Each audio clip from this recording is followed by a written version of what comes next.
Baimė, baimė, baimė. Kas ta baimė? Ir kaip su ją susitvarkyti? Kaip ją prisijaukinti kaip draugą? Kaip ją nugalėti? Kaip žinot, baimė tai yra pagrindinė valdymo forma, be kurios nesugebėtų 8 bilijonų žmonių suvaldyti šiame pasaulyje. Nei valdžios atstovai, nei religijos atstovai, nes šios dvi sferos yra pagrindiniai valdytojai, žemesnio rango valdytojai, kur kaip matėte patys šių dienų naujienose, kaip Epšteino byloje, kaip tai vyko viskas. Viskas vyko per baimę, iš pradžių privilioja, sugundo, kompromatas ir jūs valdo. Viskas taip pat vyksta ir vyko visą laiką porą šimtų metų, manau. Tai va, kaip baimę paversti draugu ir kaip nugalėti tas nereikalingas emocijas. Nes po baimės visą laiką eina abejonės. Iš pradžių pabijosit, po to abejosit ir po to save nustumsit į kampą, į šoną ir viskas baigsis net nepradėjus. Pagrindinis jūsų ginklas prieš baimę tai yra meilė savo. Baimė labai bijo meilę savo. Jeigu jūs mylėsite save, jūs niekada neleisite baimiai valdyti jūsų. Jūs valdysite baimę. Ir baimė tada tokiu atveju gali patapti tik tai jūsų draugu. Aš kalbu dabar labai abstrakčiai, nelendu į tuos smulkius dalykėlius. Jeigu kažkas norėtumėt smulkiau ar kažkokią tai programą sudaryti baimės nugalėjimo, tikrai galiu padėti šiuo klausimu. Kreipkitės į mane, rašykite asmeninės žinutės ar mailus. Tai va, aš pats tikrai turiu patirties ir labai daug dirbu su savimi kiekvieną dieną, be išeiginių, ryte, vakare ir dieną. Tai tikrai teko daug baimių nugalėti, pradedant tom kasdieniniam mažom, tokiom kaip mest rūkyt, atsakyti žalingų įpročių. Nebuvau veganas ir tikrai tokių savęs neskaitau, bet mėsos irgi nevalgau. Ir kavos negeriu. O šitos programėlės padėjo man tikrai pasijusti labai gerai savyje. Tai jų atsisakius sumažėjo ir baimių limitas, kadangi tai irgi kiekvienas žalingas įprotis taipogi jums prideda, užaugina pačios tos baimės dydį jumise. Jūs tada daugiau bijote visko, kai turite kuo daugiau žalingų įpročių. Ir man rūkius 26 metus, niekada negalvojau, kad aš mesiu. Ir antiek buvo ta baimė didelė mesti, kad net sakiau, kad tai man labai patinka. Nors jaučiau, kad ir sveikatos atžvilgių nėra gerai. Ir tai tik traukė mane žemyn. Tai manęs nepadarė kažkokių geresnių, ar ramesnių, ar dar kažkokių. Tai buvo tik tai iliuzija, kad tai vyksta. Tai fainai, burbuliukus darai, kietas jautiesi ir daugiau nieko nevyko geresnio negu tai. Su mėsa taipogi, tik apsunkęs būdavau, aptingęs, piktas, nervuotas. Be mėsos tikrai susitvarkė visa nervinė sistema. Kažkiek emocijų, aišku, visą laiką pas kiekvieną žmogų bus, bet net tas emocijas darbas su savimi labai sustiprino ir labai padėjo save kontroliuoti ir padeda. Todėl vienintelio, kaip minėjau praeitam video, vienintelio darbo, nuo kurio nereikia išeiginių, tai tik tai dėl darbo su savimi. Nes tai yra pats svarbiausias dalykas jūsų gyvenime. Jūs stojo šitą gyvenimą ir atėjot, kad išmoktumėt su savim dirbti, išmoktumėt kontroliuoti savo energiją, išmoktumėt ją nukreipti ir ją manipuliuoti teisinga linkme. Nes kai kurie žmonės manipuliuoja neteisinga linkme ir tai labai atsiliepia jų gyvenimui, kuris pablogėja tiek kokybiškai, o gali net ir iš viso pasibaigti. Taipogi turiu tokių nemalonių patirčių savo gyvenime, kaip įvyko ir mano artimoje aplinkoje. Ir taipogi turėjau baimę prarasti visą laiką šeimą. Šeimą, artimuosius, draugus ar kitokį savo pažįstamų ratą. Ir taip įvyko, kad žmonės, kurie labiausiai mane traukė žemyn, tai buvo tie visi mano artimieji. Ir tik tai likus vienam su savo 2 mažamečiais vaikais, kurie yra tikrai didelis postūmis mano gyvenime eiti pirmyn ir dirbti tiek su savim, atsakyti visų negerų dalykų, tai yra šitie vaikai. Jie man parodė kelią į tą nuostabesnį gyvenimą, negu aš gyvenau prieš tai. Tai visą laiką bijojau prarasti savo šeimą ir artimuosius, įsivaizdavau, kad aš be jų niekada negalėsiu gyventi ir buvau taip nuo jų priklausomas, buvau taip manipuliuojamas, kad tikrai labai sunku buvo iš šitų gniaužtų ir pinklių išsivaduoti. Niekada net neįsivaizdavau, kad aš pats turiu tiek daug energijos, tos geros energijos, kuri gyvenime gali nuvesti labai tiesiu keliu ir tikrai gali padėti kitiem. O visą laiką įsivaizdavau, kad aš kažkoks tai negeras žmogus, kažkas tokio, kuris negali daryti gerų darbų per daug, nors labai mėgau visiems padėti. Bet man tas buvo skiepijama ir iš šono, pastoviai kiekvieną dieną. Tai ir tik tai atsisakius ir uždarius duris savo didžiausiai baimiai,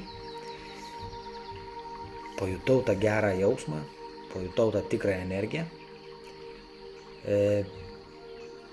Baimė buvo pats didžiausias kamštis šiame protrukyje ir išsilaisvinęs iš šito viso tamsaus pasaulio, galiu tai pavadinti, pamačiau tą tikrąją šviesą, kas ta šviesa yra, ir pradėjau save mylėti ir tada pasidarė taip, kad baimė peršoko į tą kitą pusę. Kai aš pradėjau baimiai uždarinėti duris, baimė pradėjo mane vytis ir bandė visaip išprovokuoti. Tokie pavyzdžiai gal būtų, kaip prasidėjo bandymas atimti mano vaikus, tai darė artimiausia mano aplinka ir tai buvo tikrai sunku su to susitaikyti, kad tai vyksta man ir kad tai vyksta iš tų žmonių, kuriuos aš labiausiai mylėjau.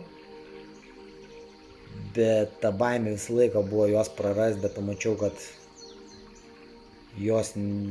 buvau pats kvailiausias žmogus, turbūt, kad turėjau tą baimę. Nes už kiekvienos baimės slypi labai geri dalykai. Kurios baimės gal reikėtų tik tai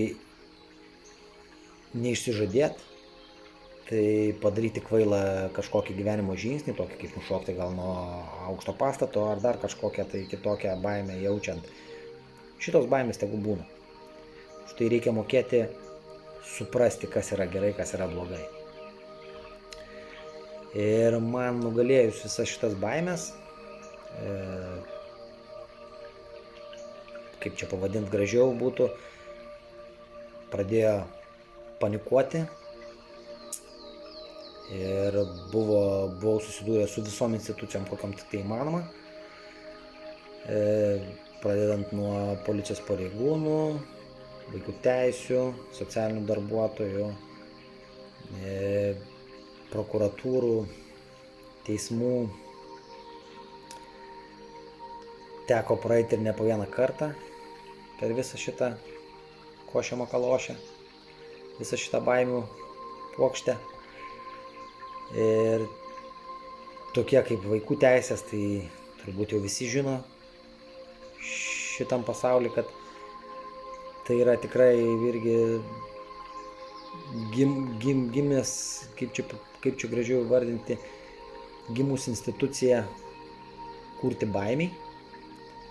Ir tą pajutau asmeniškai ant savo kailio. Visokiais būdais bandė tą baimę įvaryti. Labai rodė priešiškumą didelį. Įsigilinus į šitą istoriją, pamatytų kiekvienas, kad tai buvo daroma specialiai. Ir tikrai vaikų tenai nieks negina. Bet tik tai nugalėjus šitas visas baimės, man pavyko baimę paversti mano draugu. Ir pavertus jas mano draugu, tos baimės pradėjo dirbti man.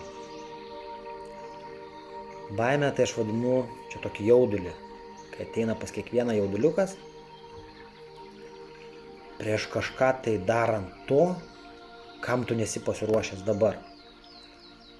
Bet tai tik tai parodo tas jauduliukas, kad daryk, nebijok. Mes visą laiką bijom to, ko mes nežinom, kaip tai vyks. Nežinomybė labai sukelia didelę baimę, bet nežinomybė atneša ir labai gerus rezultatus visiems gyvenime. Taipogi verslo pasaulyje. Visą laiką bijom kažko. Rizikuoti, investuoti. Todėl nieko nepadaro tas, kas nieko nedaro. Aš pradėjau labiau atkreipti dėmesį, ko aš noriu daryti ir ko aš nenoriu daryti. Todėl kiekvienam rekomenduoju, tiek mažom, tiek dideliem baimėm, kiekvieną rytą ir kiekvieną vakarą atsikėlus 15 minučių pagulėti dar lovai, keltis 15 minučių anksčiau, kad galėtumėt sau leisti tą pagulėjimą lovai. Ir sukalbėti, malda to nepavadinsi, bet kalbėti sau, programuoti save, nugalėti baimės. Sakyti, kad aš nebijau. Viskas, kas vyksta man, vyksta dėl manęs. Viskas vyksta dėl mano gėrio. Aš susitaikau ir sutinku su visom baimėm, priimu visas baimės ir visus įvykius taip, kaip jie turi vykti. Aš pasitikiu visata ir visata visą laiką dirba mano naudai. Stenkitės tą daryti kiekvieną rytą ir nepamirškit niekada padėkoti. Padėka yra labai didelis vaistas. Bet tai turi daryti nuoširdžiai. Jeigu nenorit, nedėkokit. Dėkoti tik tai nuoširdžiai. Viską daryti tik tai nuoširdžiai. Nei vienas robotas neturi jausmų. Tai nesielkit kaip robotai. Darykit viską iš širdies. Darykit viską taip, lyg jau jūs turėtumėte tą. Lyg jau būtumėt nugalėję baimę. Lyg jau viskas vyktų dabar. Čia ir dabar. Padarykit taip, kad baimė jūs klausytų. Kad baimė jums padėtų. Kiekvienas neigiamas dalykas gali pavirsti teigiamu. Taipogi ir abejonės. Jūs abejojate, ar jums nepavyks, o jūs suabejokite, o gal man pavyks? Kodėl jūs negalite pakeisti to negatyvumo į pozityvumą? Ir tada pamatysit rezultatą. Kad ir pakeitus nepavyks, darykit vėl, kol pavyks. Niekada nebūna nieko labai lengvo, kas galėtų pas jums pasilikti ilgam. Viską reikia praeiti per sunkesnius etapus, kad viskas, kas po to bus ateityje jum, būtų malonu, gera ir visam laikui. Tai va, linkiu visiems to sąmoningo baimės nugalėjimo, sąmoningo baimės patapimo draugu. Dar kartą sakau, kad jeigu norit, ar reikia jums kažkokios tai pagalbos, ar reikia kažkokio tai plano, kaip tai padaryti, tikrai galiu padėti jums susidaryti šitą baimės nugalėjimo planą, baimės sudraugavimo planą, ar kitokius planus darbo su savimi srityje, sferoje. Tai tikrai labai reikalinga tema mums kiekvienam. Ir būkit visi sąmoningi, ir būkit sveiki, būkit protingi, išmintingi. Neleiskit valdyti baimiai, geriau mylėkit save ir baimė irgi jūs mylės. Gerai, gražios jums visiems dienos. Iki.